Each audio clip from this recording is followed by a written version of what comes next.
Akwaeke Emezi is a pretty prolific non-binary Nigerian author of such works as Freshwater, Pet, The Death of Vivek Oji, You Made a Fool of Death with Your Beauty, and now Little Rot. This review copy is kind of difficult because it's backwards, it's not...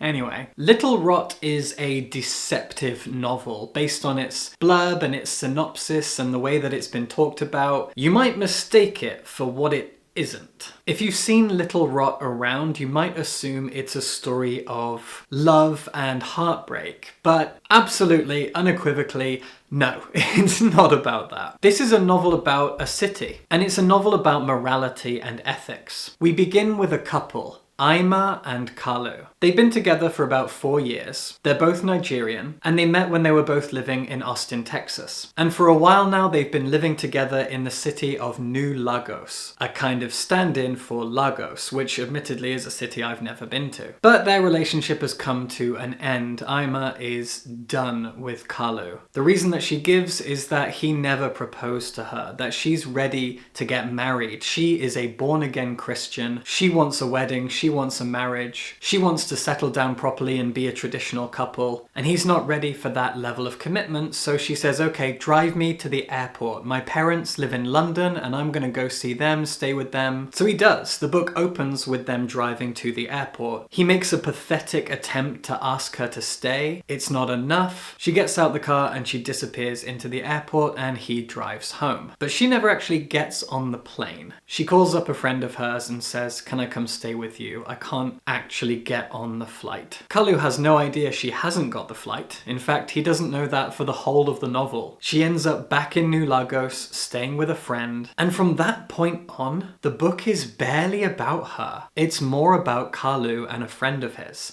That's what's so deceptive about this novel. After the two of them have their breakup, Kalu accepts an invitation to a nightclub run by his friend Ahmed. We go along with him to the nightclub, and it's there that Kalu sees something that destroys whatever's left of his naivety, his innocence. It's a lot, and it's something that I can't accurately describe on YouTube. Kalu's at this club, he's talking to people, he's having a decent enough time, and he ends up walking into a room where a private party is happening. This private party involves what looks like an underage girl and a bunch of men. I can't say anything else. Kalu's disgusted. He lunges for one of these men and he stops what's going on. Ahmed explains to Kalu after the fact that all of this is consensual. It's all paid for, it's all negotiated. The girl isn't actually as young as she looks. It's all an act, it's curated pleasure. Kalu doesn't accept this, but he also learns shortly after that the man he tackled is very dangerous and very powerful. He's basically a grifter, a leader of an evangelical cult with members all around the world. The next day, Kalu's on a train and a bartender that was at the club approaches him on the train and says, hey, I know you, you're the guy that did the thing last night. That man you tackled, this is who he is, and he now wants your head. I can't really tell you any more. That's the basic setup. From there, we follow multiple different characters. We occasionally flash back to Aima and what she's up to. She does tie into the story, and in fact, that's probably the cleverest thing about Little Rot, is the interconnected web of characters. Aima has a best friend that she's staying with. The best friend has a connection to the powerful man. There are also 2 Nigerian sex workers who are currently based in Kuala Lumpur. They fly home to Nigeria. They're both trans women. One of them also has a connection to this powerful man. The other one has a connection to Ahmed, and it's all this brilliant network, this wonderful web of characters, and we follow all of them. At some point, we see each of their perspectives. They all have chapters dedicated to them. And sometimes we move slightly back in time. For example, there's a moment where Ahmed gets a text from one of these sex workers. We see him receive the text, we get his reaction, we get his conversation with Kalu. The next chapter is a flashback, just a few hours, to her landing, her going to a restaurant with her friend, and her deciding to send that text. And this happens a lot. We will get the aftermath of a conversation at a restaurant, and then we will flash back to that restaurant scene from a different perspective. It's really, really engaging. The most impressive thing about the novel is the way that it's structured. This fantastic interconnectedness between characters, but also through time as we move back very slightly and then forward very slightly, and it all keeps you on your toes and keeps you really engaged. Little Rot is not a pleasant book. It's full of a lot of graphic and horrible things, very unlikable characters, horrible people doing horrible unspeakable stuff, but it is written very, very well. Brilliantly structured, brilliantly plotted, wonderfully paced from beginning to end. It's not a long book, and I rushed through it in a single day. I couldn't stop. I wasn't necessarily having a good time, but I was being entertained by the way that it was structured and by the difficult morals that the book is wrangling with. I just think it's really necessary to point out that Little Rot is not half as pleasant as it seems to be advertised as being. I'm kind of reminded of Earthlings by Sayaka Murata.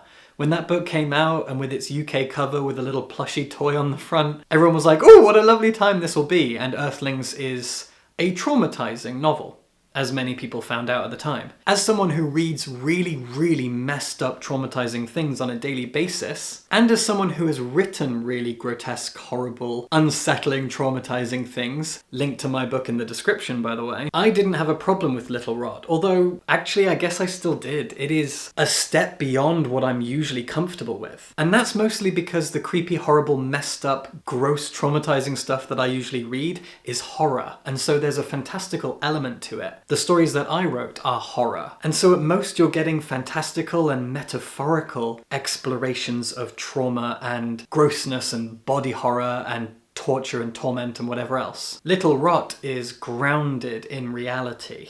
Grounded in very, very real people.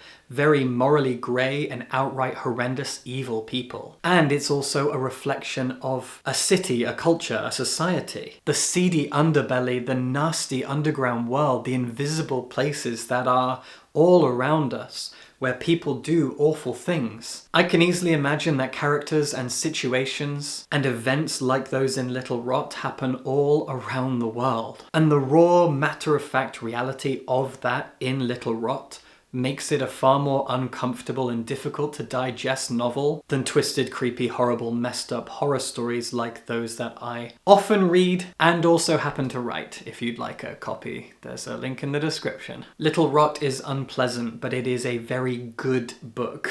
It's not nice. If you like flowery, happy stories, you're not going to find it here. And even if you usually like really messed up, horrible horror, this isn't horror, and so it can mess you up in a different kind of way. I need to tell you all of that. But Jesus God in heaven, Emezi is a phenomenal writer. They really, really know how to structure a good story. They are so great at character writing, at plotting, at pacing and tone. Just brilliantly well-written stories. I love what they do. I haven't read Pet yet. I really want to read Pet. I'm actually in the mood for some fantasy and some YA fiction, so I think I'm going to go get a copy of Pet very soon. Emezi's awesome. Little Rot is amazing. Just make sure you've got the stomach for it and subscribe for books.